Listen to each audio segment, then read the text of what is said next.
So the study itself was not as complete as it could have been. They concluded what they wanted to conclude. One, there was not a threat involved. Two, they weren't the Soviets. Three, the evidence was overwhelming. They were extraterrestrial. Four, there were 4 groups involved. 4 different groups. And they were all humanoid, but they were not human. Only one of the 4 was what we considered to be human. One group out of the 4 looked so much like us. I mean, almost identical to us. They could have put on these guys could have put on a suit and tie. And for the females, because we encountered some of them as well, they could have put on a dress, suit and tie, coat, jacket, sit down with you, next to you in a restaurant, sit next to you in a theater. You'd never know. Sono persone come noi, che hanno un corpo come noi. That have a body like ours.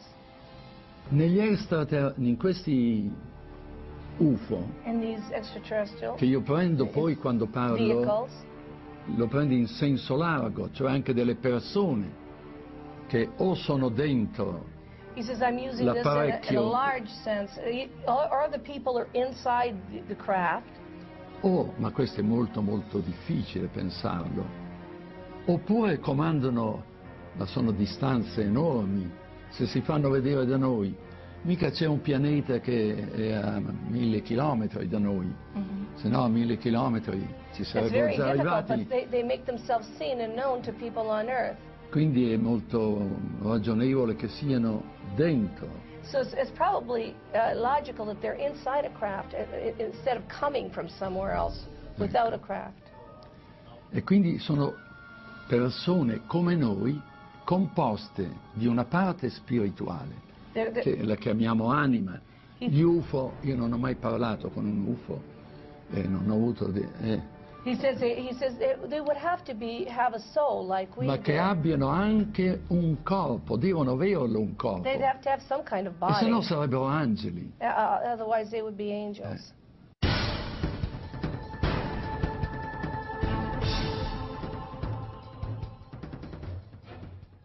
How can countries, one of which actually borders with the United States, be having UFO visitations by the hundreds when other major nations of our world insist that they are not?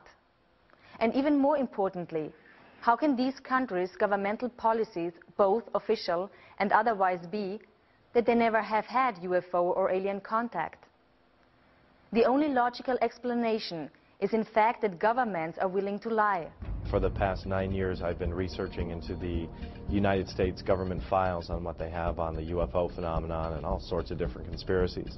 And I've reached 183,000 pages of government documents on the internet. There is a political block, what I call a truth embargo, instituted by the government, that they are not ready to formally acknowledge this, quote, presence. Anything that involved absolute proof, like hardware and bodies, was siphoned off completely into another track. They just can't allow information to come out overnight so people would be perturbed and actually demand that something be done about it. They stonewall it, deny it, lie about it for, 30, 40 years, and then finally just announce it as if it's fact, and everybody goes, yeah, okay.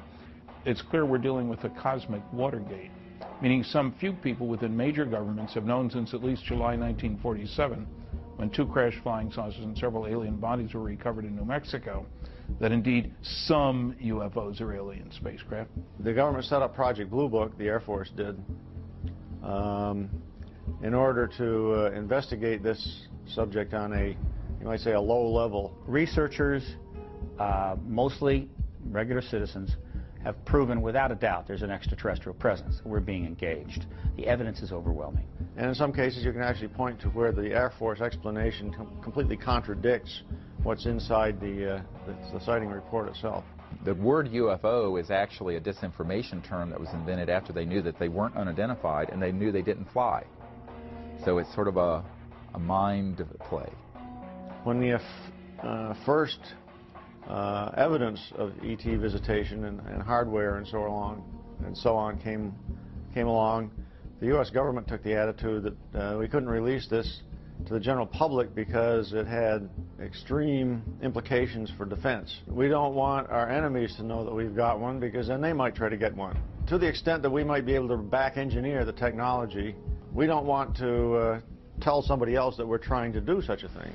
Gus Grissom, who was probably the person I was closest to, felt that they were spam in a can, that the astronauts were just a public relations campaign for a secret military program that was spending much more. The military space program was getting, was a gleaming jewel compared to the junk that NASA was getting at the time. You can get a certain amount of information out through the large media, but it's very superficial, very brief. That's what we found.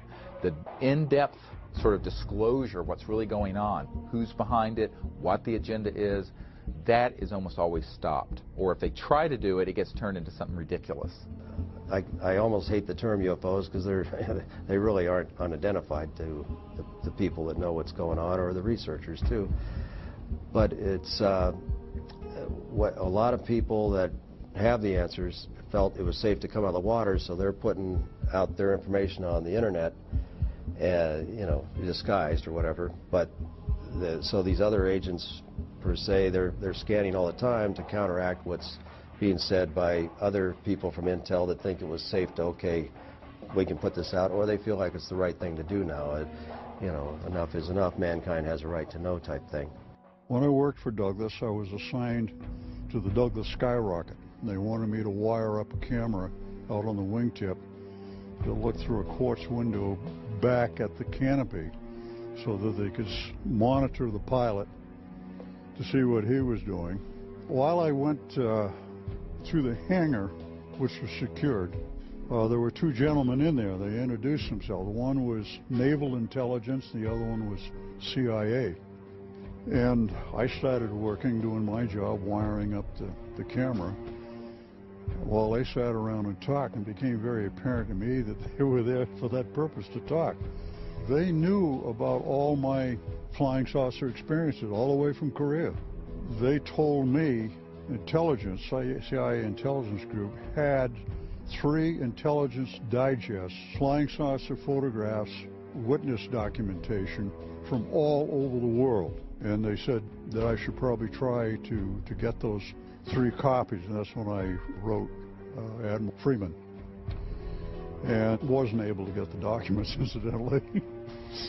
But in addition to that, they told me that I should tell people what my experiences have been.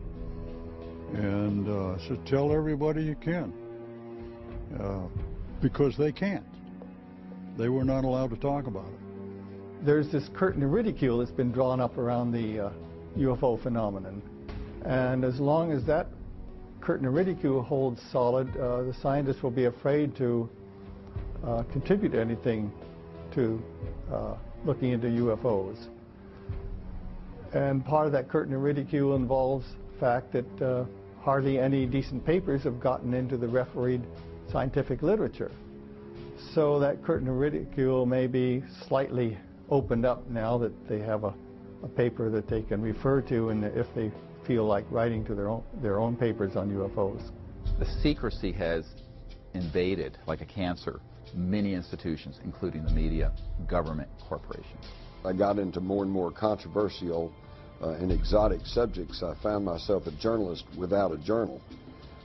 There is definitely very tight control over the flow of information in certain topics through our corporate control mass media. They seem to take it upon themselves to be the gatekeepers of information. Part of this information that they are keeping from us is the just absolutely immense wealth of information concerning the UFO phenomena and the fact that it can be tracked and documented all the way back through history. The only institution that is more corrupt than what I'm describing as this rogue transnational kleptocracy is the major media. Worse than the Congress, worse than the White House, worse than anything at the normal level of clearances at the Pentagon is big media. Big media does not report the truth about these things because they are not free to. And we think in the United States and in the Western world we really have a free press. We have a free press on everything that's not important. On the really important issues, it's very controlled. And this is the most important issue. This is the biggest secret in the history of the human race, the known modern history of government. And they have cooperated